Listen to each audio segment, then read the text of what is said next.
Hello friends, नमस्कार। इस video में 11 जनवरी 2021 को दोनों पालियों में हुए एनटीपीसी एग्जाम के सभी प्रश्नों को देखने वाले हैं। साथ ही इससे रिलेटेड फाइड क्वेश्चन को भी हम डिस्कस करेंगे, तो आप वीडियो को ध्यान से देखना। और इस वीडियो का फिर पीडीएफ फाइल आप हमारे टेलीग्राम ग्रुप ज्वाइन करके वहां से फ्री में डाउनलोड कर सकते हैं, जिसका लिंक डिस्क्रिप्शन में दिया हुआ है। तो शुरू करने से पहले यदि अभी तक आपने चैनल को सब्सक्राइब नहीं किए हैं तो कर ले तथा बेल आइकन को भी प्रेस कर दे, ताकि आने वाली सभी वीडियो का नोटिफिकेशन आपको मिलता रहे। प्रथम पाली में प्रश्न पूछा गया था 11 जनवरी को कि एसएलआर का फुल फॉर्म क्या होता है। तो देखिए, एसएलआर का फुल फॉर्म होता है स्ट्रेचरी लिक्विडिटी रेशियो। अगला प्रश्न पूछा गया था बार्क से कि बार्क की स्थापना कब की गई। कल भी एग्जाम में प्रश्न बार्क से पूछा गया था। तो बार्क की जो स्थापना की गई है वह 1954 ईस्वी में की गई है। इसका फुल फॉर्म होता है भाभा ऑटोमेटिक रिसर्च सेंटर। अब देखिए, बार्क के संस्थापक कौन है, तो याद रख लीजिएगा होमी जहांगीर भाभा है बार्क के संस्थापक, और इसकी स्थापना 1954 ईस्वी में की गई है। अगला प्रश्न पूछा गया था कि सांची का स्तूप किस राज्य में स्थित है। तो देखिए, सांची का स्तूप ये मध्य प्रदेश में स्थित है।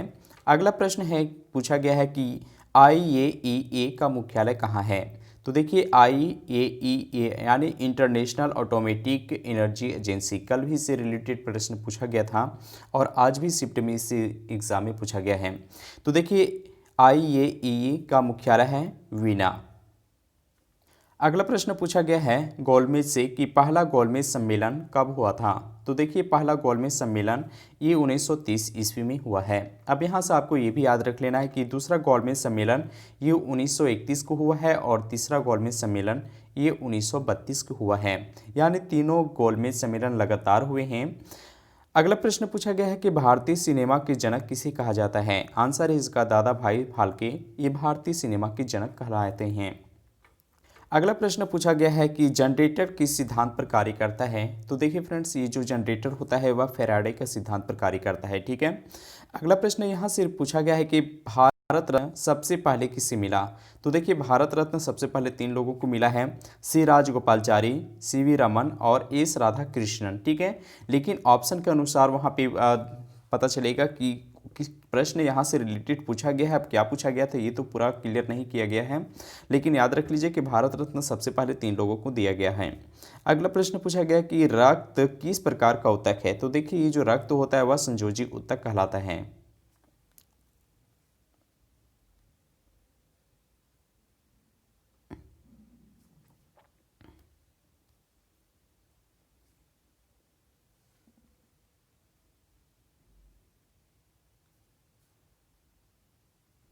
अगला प्रश्न पूछा गया है कि निम्नलिखित में से कौन सा ई कॉमर्स वेबसाइट है। ठीक है। तो देखिए, ई कॉमर्स वेबसाइट ऑप्शन में एक ट्विटर था, तो ट्विटर यह एक सोशल साइट है। ठीक है। अगला प्रश्न यहाँ से रिलेटेड है कि लालटेन के तेल में ऊपर की ओर किस कारण से चढ़ता है।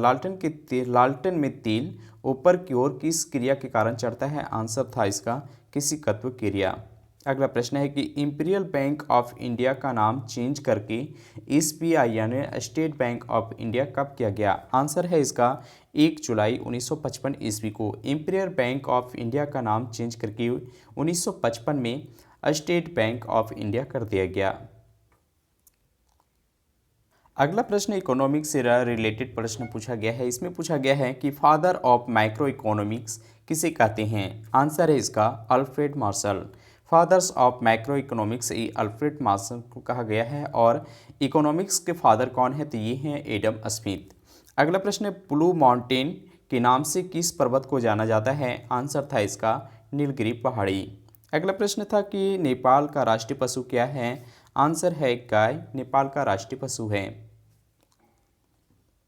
अगला यहीं से प्रश्न पूछा गया है कि वर्ष 2020 ऑस्ट्रेलिया ओपन की विजेता कौन है। तो देखिए, वर्ष 2020 में ऑस्ट्रेलिया ओपन की विजेता है नोवाक जोकोविच। ठीक है। अगला प्रश्न पूछा गया है कि अंतरराज्य परिषद के संबंध में उपबंध किस अनुच्छेद में है। तो देखिए, अंतरराज्य परिषद के संबंध में उपबंध ये अनुच्छेद 263 के अंतर्गत आता है। अगला प्रश्न हिस्ट्री से था कि प्लासी का युद्ध कब हुआ है। तो देखिए, प्लासी का युद्ध ये 1757 ईस्वी को हुआ था। तो इसका सही आंसर होगा 1757। अब हम यहाँ पे सेकेंड शिफ्ट की बात करते हैं कि सेकेंड शिफ्ट में प्रश्न किस प्रकार से पूछे जा रहे हैं। तो देखिए सेकेंड शिफ्ट में प्रश्न पूछा गया था कि WHO का मुख्यालय कहाँ है। आंसर था जेनेवा। WHO का मुख्यालय जेनेवा है। मुख्यालय से रिलेटेड जितने भी अंतर्राष्ट्रीय संगठन है उसका मुख्यालय हर शिफ्ट में एक बार प्रश्न पूछा जा रहा है। तो देखिए इस शिफ्ट में पूछा गया था WHO का मुख्यालय। अगला प्रश्न पूछा गया था कि शाहजहां की पुत्री कौन सा मकबरा बनाए हैं। आप इसका आंसर हमें कमेंट बॉक्स में लिखेंगे। अगला प्रश्न पूछा गया है कि जीवन बीमा को कंट्रोल कौन करता है। तो देखिए जीवन बीमा को कंट्रोल करने वाला है ईडा। ठीक है, ईडा जिसका फुल फॉर्म होता है insurance regulatory and development authority, जिसका मुख्यालय हैदराबाद में है। तो आपको याद रख लेना है कि ईडा का मुख्यालय कई बार एग्जाम में रिपीट भी किया है एनटीपीसी में। तो इसका मुख्यालय हैदराबाद में है और यह जीवन बीमा को कंट्रोल करता है, यानी लाइफ इंश्योरेंस को कंट्रोल करने वाला कौन सा है, ईडा।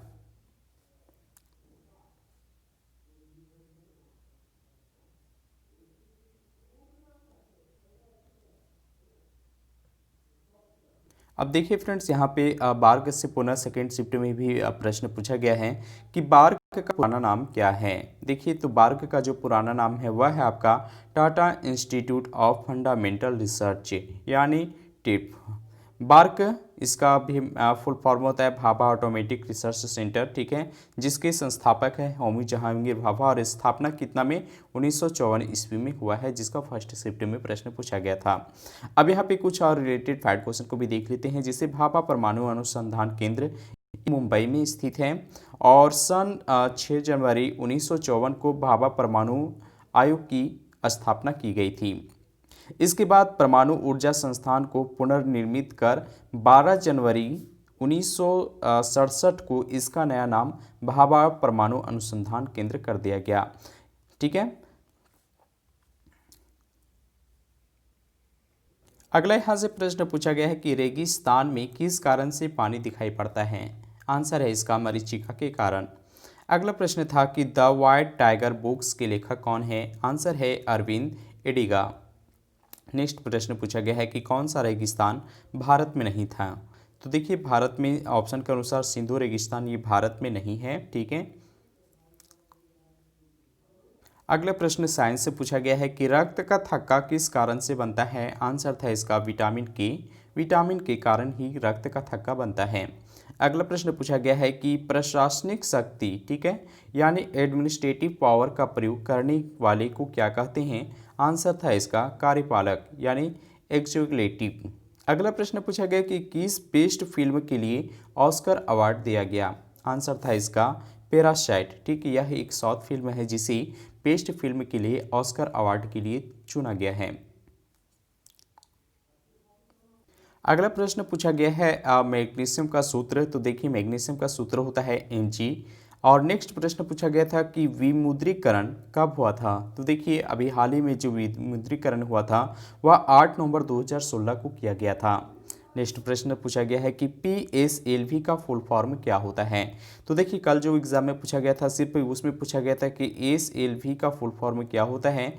इसमें पूछा गया है PSLV का फुल फॉर्म क्या होता है। तो आंसर है पोलर सैटेलाइट लॉन्च व्हीकल।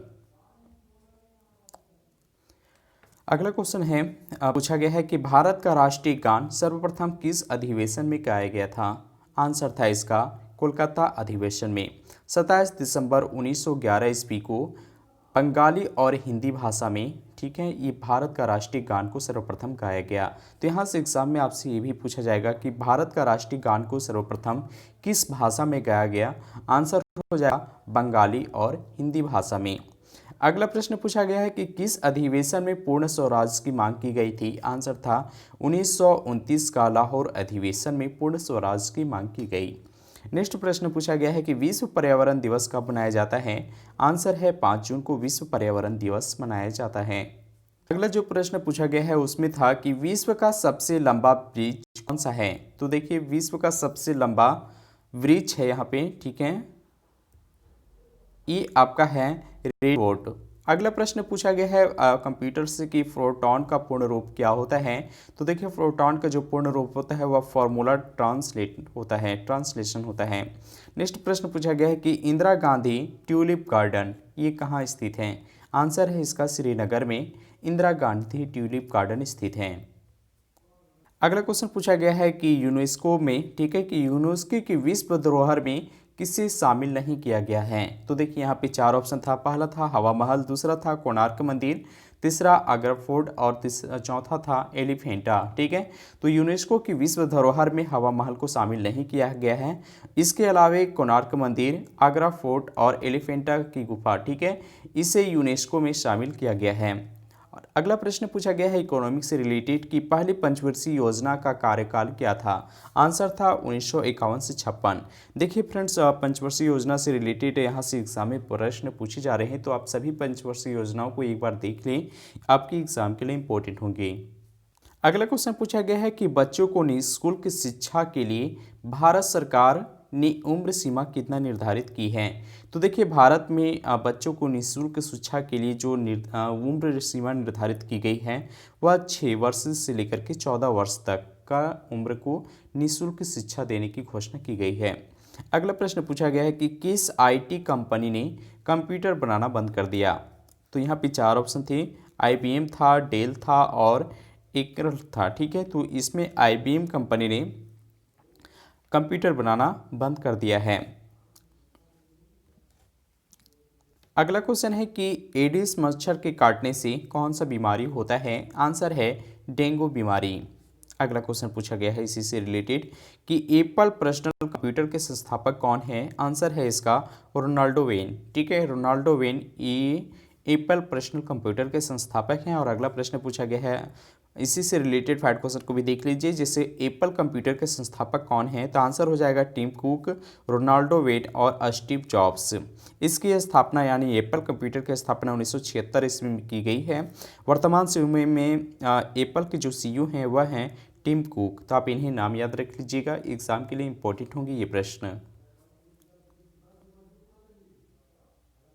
अगला क्वेश्चन पूछा गया है कि 1853 में अंग्रेजों ने क्या किया था? तो देखिए क्वेश्चन यहाँ से सिर्फ रिपीट करके ही पूछ रहा है। ऑप्शन में दिया हुआ था कि सर्वप्रथम पैसेंजर ट्रेन चलाई थी। ठीक है, तो जो 1853 में जो ऑप्शन था उसका सही आंसर हो जाएगा कि सर्वप्रथम पैसेंजर ट्रेन, ठीक है, 1853 में चलाई है। अगला प्रश्न है कि दिसंबर 2020 तक T20 क्रिकेट में फर्स्ट रैंक किस देश का है? तो आंसर है इसका इंग्लैंड का। अगला प्रश्न यहीं से था कि चाय और कॉफ़ी किस प्रकार की कृषि है? ये एग्रीकल्चर से प्रश्न पूछा गया है। आंसर है रोपण फसलें। चाय और कॉफ़ी यह एक प्रकार का रोपण फसलें हैं। अगला प्रश्न पूछा गया है कि राष्ट्रपति आपातकाल किसकी सलाह से लगाते हैं? तो देखिए ऑप्शन के अनुसार इसका आंसर हो जाएगा गवर्नर के कारण।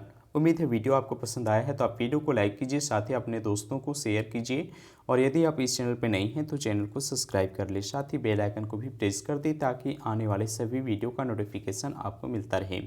Thank you watching my video.